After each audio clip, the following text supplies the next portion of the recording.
नमस्कार दोस्तों, हमें उम्मीद है कि आप हर समय कुछ न कुछ सीख रहे होंगे। आज की इस पोस्ट के माध्यम से हम आपको कुछ ऐसे तरीके बताएंगे जिनसे आप धोखा खाने से खुद को बचा सकते हैं। तो लिए शुरू करते हैं। भावनात्मक रूप से कमजोर आदमी का लोग हमेशा फायदा उठाते रहते हैं। जो भी इंसान नर्म दिल का होता है, यानी कि भावनात्मक रूप से करुणान होता है, वह अपनी करुणा बस दूसरों की सहायता तो कर देता है, लेकिन बदले में उसे हमेशा धोखा ही मिलता है। तो क्या एक इंसान को भावनात्मक नहीं होना चाहिए? क्या उसे दूसरों पर भरोसा नहीं करना चाहिए? दूसरों की सहायता नहीं करनी चाहिए? क्या करुणावान और संवेदनशील होना गुनाह है? कोई गलती है? कोई संवेदनशील आदमी दिल का बहुत अच्छा होता है। आइए जानते हैं इस कहानी के माध्यम से। उससे पहले अगर आप भी महात्मा बुद्ध को दिल से मानते हैं और उनके सच्चे भक्त हैं, तो कहानी को पूरा सुने और कमेंट बॉक्स में नमो बुद्धाय अवश्य लिखें। एक बार एक युवक जंगल के वृक्ष पर मुक्के मार रहा था। वह बहुत जोर जोर से मुक्के मार रहा था। वह अपने मन का गुस्सा निकालने की कोशिश कर रहा था। शायद उसको किसी ने धोखा दिया था या फिर उसके साथ बहुत बुरा हुआ था, जिससे वह बहुत ज्यादा परेशान था। उसे कहीं भी शांति नहीं मिल रही थी। वह लगातार उस वृक्ष पर मुक्का मार रहा था, जिससे उसकी उंगलियां लहूलुहान हो चुकी थी। उसी जंगल में एक शीतल पानी का झरना था। वहां पर एक बौद्ध भिक्षु रोज संध्या के समय स्नान करने आया करते थे। यह उनका नित्य का नियम था। आज जब वह इस रास्ते से स्नान करने के लिए उस जंगल में आए, तो उन्होंने देखा कि युवक जोर जोर से चीख रहा था और रो रहा था और लगातार उस वृक्ष पर मुक्के मारे जा रहा था। उस युवक के आसपास कोई मौजूद नहीं था। इससे उस भिक्षु को उस युवक की चिंता होने लगी। उसने सोचा कि अगर मैं इसे ऐसे ही अनदेखा करके चला जाऊं, तो कहीं यह आत्महत्या ना कर ले। ऐसे विचार आने के बाद भी वह कुछ नहीं बोले। वह लगातार उस युवक की तरफ देखे जा रहे थे। कुछ देर तक तो उस युवक ने उस भिक्षु को नजरअंदाज किया, लेकिन कुछ देर बाद उसे अजीब सा लगने लगा। उसने सोचा, ना तो यह मुझे रोक रहा है और ना ही कुछ कह रहा है। यह तो बस मुझे देखे जा रहा है। इसका क्या मतलब है? बहुत अजीब आदमी है। ऐसे ही विचार उस युवक के मन में उठने लगे। जब कुछ देर बाद भी वह भिक्षु कुछ नहीं बोला, तो युवक ने अचानक से उस भिक्षु से पूछा कि महाशय, आप अपने रास्ते क्यों नहीं चले जाते? आपको क्या मतलब? आप यहाँ रुककर मुझे देख क्यों रहे हैं? भिक्षु ने बहुत शांत स्वर में कहा कि मैं तुम्हें रोक नहीं रहा हूँ, तुमसे कुछ कह नहीं रहा हूँ, तो मुझसे तुम्हें क्या परेशानी है? मेरी तरह ही यह वृक्ष, पौधे और पक्षी, यह सब तुम्हें तो देख ही रहे हैं। जब इनसे तुम्हें कोई परेशानी नहीं है, तो मुझसे क्यों परेशानी है? यह सुनकर और युवक जोर से चीख कर बोला, मुझे सबसे परेशानी है। मैं सबसे नफरत करता हूँ। यहाँ पर सब धोखेबाज गद्दार लोग रहते हैं। कोई किसी का नहीं होता इस दुनिया में। इस तरह बोलते बोलते वह फूट फूट कर रोने लगा और रोए जा रहा था और भिक्षु उसे देखे जा रहा था। वह भिक्षु उसे चुप कराने की कोशिश भी नहीं कर रहा था। यह बात तो उस युवक को और ज्यादा अजीब लगी। अब रोना बंद करके उस युवक ने सीधे होकर उस भिक्षु से कहा, आप बहुत अजीब आदमी हैं। आपके सामने कोई इंसान रो रहा और आप उसे चुप भी नहीं करा सकते। आपके मन में बिल्कुल भी संवेदना नहीं है। बहुत अजीब और कठोर हृदय वाले साधु हैं। आपको अपने साधु होने पर खेद होना चाहिए। और ऐसे ही ना जाने क्या क्या जली कटी बातें वह युवक उस भिक्षु को सुनाने लगा। कुछ देर बाद जब युवक का गुस्सा निकल चुका, तब भिक्षु ने बहुत ही शांत स्वर में कहा कि आज मैं तुम्हें कंधा दे सकता हूँ, तुम्हारे आंसू भी पहुँच सकता हूँ, लेकिन इससे तुम्हारी समस्या का समाधान नहीं होगा। कुछ देर के लिए तुम्हारा मन शांत हो जाएगा। उसके बाद फिर वही जिंदगी, वही लोग जो तुम्हें आज कंधा देने के लिए भी तुम्हारे पास नहीं है। फिर से तुम उसी जिंदगी में लौट जाओगे। कोई तुम्हें धोखा देगा, कोई तुम्हारा फायदा उठाए और तुम अपने मन को ऐसे ही तकलीफ पहुंचाते रहोगे। तो आंसू पोंछने की बजाय तुम्हें मुझसे कुछ ज्ञान की बातें जान लेना चाहिए, जिससे तुम्हें जीवन में कोई भी धोखा ना दे सके, तुम्हारी अच्छाई का कोई भी फायदा ना उठा सके। याद रखना, आंसू पोंछने वाले तो तुम्हें बहुत मिल जाएंगे, लेकिन ध्यान और सही समझ देने वाला कभी कभी कोई इंसान मिलता है। भिक्षु ने उसे बताया कि मैं पास ही के झरने में स्नान करने के लिए जा रहा हूँ। बहुत ही शीतल पानी है वहाँ का। अगर तुम चाहो तो तुम भी मेरे साथ चल सकते हो। यहाँ पर अकेले परेशान होने से अच्छा है कि तुम झरने के शीतल पानी में स्नान करो, जिससे तुम्हारा दिमाग, मन, मस्तिष्क और तुम्हारा शरीर सब कुछ पवित्र हो जाएगा। यह सुनकर वह युवक उस भिक्षु के पीछे पीछे चल दिया। जंगल के बीचों बीच रास्ता झरने की तरफ जाता था। जंगल में सन्नाटा छाया हुआ था। उनके पैरों तले सूखे पत्तों की चरमरा की आवाज पूरे जंगल में गूंज रही थी। आज पूर्णिमा की रात थी और आसमान में चांद अपनी उजली रोशनी उस जंगल में फेंक रहा था। उस रोशनी में दोनों उस झरने की तरफ चले जा रहे थे। रास्ते में चलते चलते उस युवक ने उस भिक्षु से कहा कि महात्मा, आपकी जिंदगी मस्त है, आपको किसी चीज की कोई परेशानी नहीं है। आपको पता है कि दुनिया में कैसे कैसे लोग रहते हैं, कितने धोखेबाज, कितने मक्कार, और सबसे महत्वपूर्ण बात, अपने लोग ही धोखा देते हैं। जिनसे हम प्रेम करते हैं, जिनको हम अपना मानते हैं, जब उन्हीं से धोखा मिलता है तो कैसा महसूस होता है। कभी कभी तो लगता है कि भोले और दयालु लोगों के लिए यह दुनिया नहीं बनी है, यह धोखेबाज के लिए है, मक्कार के लिए है। वहीं यहाँ पर फलते फूलते हैं, वही आनंद से जीते हैं। और हमारे जैसे लोग जो दूसरों की सहायता करते हैं, दूसरों को अपना मानते हैं, वह हमेशा जीवन भर दुख में रहते हैं। यही जीवन की सत्यता है और यही संसार है जिसमें हमें रोज घुट घुट कर मरना होता है। गुरुदेव, आपने सही किया, ऐसी जिंदगी को त्याग दिया, पीछे रहने दिया। अब बस अपने में मस्त, किसी से कोई परेशानी नहीं है, किसी की कोई चिंता नहीं। मैं भी सोचता हूँ कि मैं भी संन्यास ले लूं। यह सुनकर उस भिक्षु ने कहा कि तुम्हें क्या लगता है, सन्यासी जीवन बहुत आसान होता है?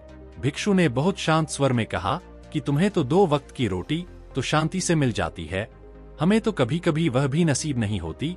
अगर भिक्षा मिल जाती है तो हम खा लेते हैं, वरना हमें तो भूखा ही सोना पड़ता है। यही हमारा सन्यासी जीवन है, हमें हमेशा नीचे सोना रहता है, सिर्फ एक लंगोट में रहना होता है। चाहे कैसा भी मौसम क्यों ना हो, तो यह सब तुम्हें आसान लगता है, तो तुम भी सन्यासी बन जाओ। युवक ने कहा कि आप कहते तो ठीक ही है, संघर्ष तो दोनों तरफ है, सांसारिक जीवन में भी और सन्यासी जीवन में भी। वैसे सांसारिक जीवन भी अच्छा है। तो यह कहानी कैसी लग रही है तो कमेंट बॉक्स में नमो बुद्धाय जरूर लिखना। तब तक जब तक घर परिवार में सुख शांति बनी रहे, धोखा ना मिले, हमारे लोग हमारा फायदा ना उठाएं, हमसे झूठ ना बोले, हमें धोखा ना दे, तब तो जीवन जीने का आनंद होता, वरना जीवन नर्क हो जाता है। भिक्षु ने कहा, संन्यास अपने मन से लिया जाता है। जब हमारा मन कहता है कि हमें संन्यास के मार्ग पर सफलता हासिल करनी है, आगे जाना है, तो ही सन्यासी जीवन सफल हो पाता है। लेकिन तुम अपने घर से परेशान होकर, दूसरे लोगों से परेशान होकर सन्यासी बनना चाहते हो, तो तुम्हारा सन्यासी जीवन भी कभी सफल नहीं होगा। इससे अच्छा तो तुम सांसारिक जीवन में अगर कुछ तरीके, कुछ नियम अपना हो, तो दूसरे लोग तुम्हें धोखा नहीं दे पाएंगे। सबसे पहले तो यह समझो कि धोखा उन्हें ही मिलता है जो भावनात्मक रूप से कमजोर होते हैं, जिनका दिल जल्दी पिघल जाता है, जो दूसरों को दुख में नहीं देख पाते। ऐसे लोगों के साथ धोखे होने की संभावना ज्यादा होती है, क्योंकि कोई भी आदमी अपनी परेशानी बताकर, अपने आप को दुख में बताकर तुम्हारा फायदा उठा सकता है। क्या पता वह झूठ बोल रहा हो, वह दुखी होने का अभिनय कर रहा हो, लेकिन आपको तो सच ही लगेगा। और उसके कुछ समय बाद आपको पता चलता है कि आपके साथ धोखा हो गया। उसके बाद आपका मन अंदर से टूट जाता है। इसीलिए सबसे पहली बात ध्यान रखना कि किसी भी व्यक्ति को यह एहसास मत होने दो कि तुम भावनात्मक रूप से कमजोर हो, अंदर से तुम्हारा दिल नरम है। अगर उन्हें यह कमजोरी आपकी पता चल गई तो वह कोई ना कोई जाल रचकर आपका फायदा उठाने की जरूर कोशिश करेंगे। चाहे आप अंदर से संवेदनशील हो, दूसरों की मदद करने वाले हो, लेकिन किसी को एहसास मत होने दो, ऊपर से कट बने रहो। जब लोगों को लगेगा कि इससे कुछ बोलने का फायदा ही नहीं है, यह आदमी कठोर है, नहीं पिघलेगा, तो खुद वह लोग जो झूठे हैं वह आपके पास आएंगे ही नहीं, वह उन्हें चुनेंगे जो उनके आसान शिकार होंगे। दूसरी बात यह है कि हम बहुत जल्दी दूसरों पर विश्वास कर लेते हैं, और हमारी जल्दी विश्वास करने की आदत ही हमें हानि पहुंचाती है। 2 दिन तुम्हें किसी से मिले हुए नहीं होते हैं और तुम एक दूसरे के हो जाते हो, एक दूसरे पर पूरा भरोसा करने लग जाते हो, और यह भरोसा तीसरे दिन टूट भी जाता है, और फिर तुम्हें धोखा मिलता है, और फिर तुम परेशान होते हो। इसीलिए समय दो। किसी भी चीज को, किसी भी रिश्ते को आगे ले जाने के लिए समय की जरूरत होती है। समय के साथ तुम्हें सामने वाले इंसान की अच्छाई और बुराई पता चलती है, तब तुम्हें पूर्ण रूप से पता चलता है कि इंसान वास्तव में कैसा है, अच्छा है या बुरा है, और वह कुछ समय देने के बाद ही होता है। इसीलिए जल्दी किसी पर विश्वास मत करो। तीसरा तरीका समझने के लिए तुम्हें ऐसे लोगों को समझना होगा जो दूसरों की चापलूसी करते रहते हैं।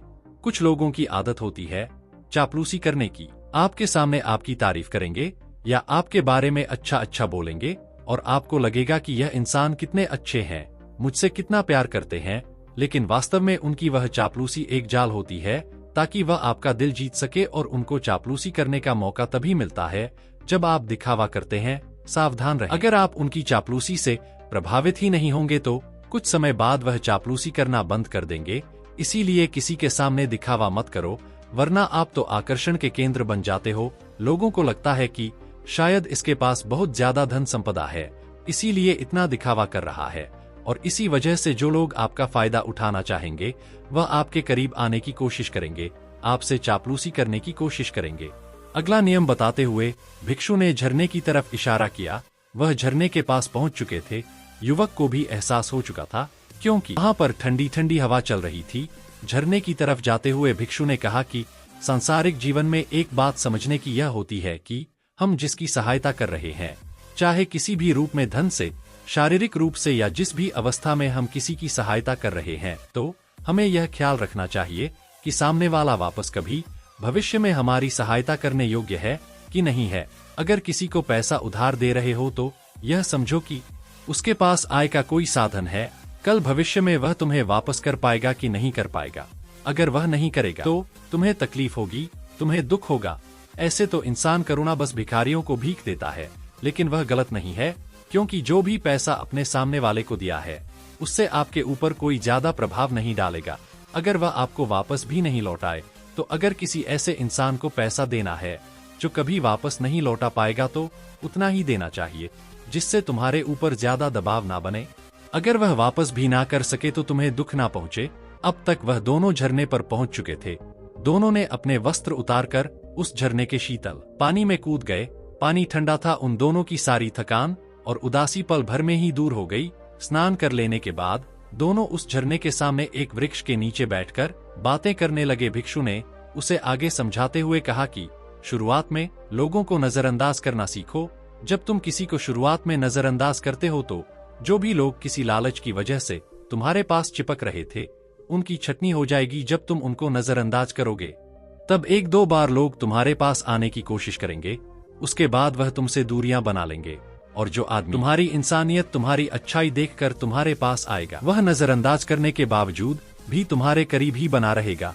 और यही तो एक सच्चे इंसान की पहचान होती है।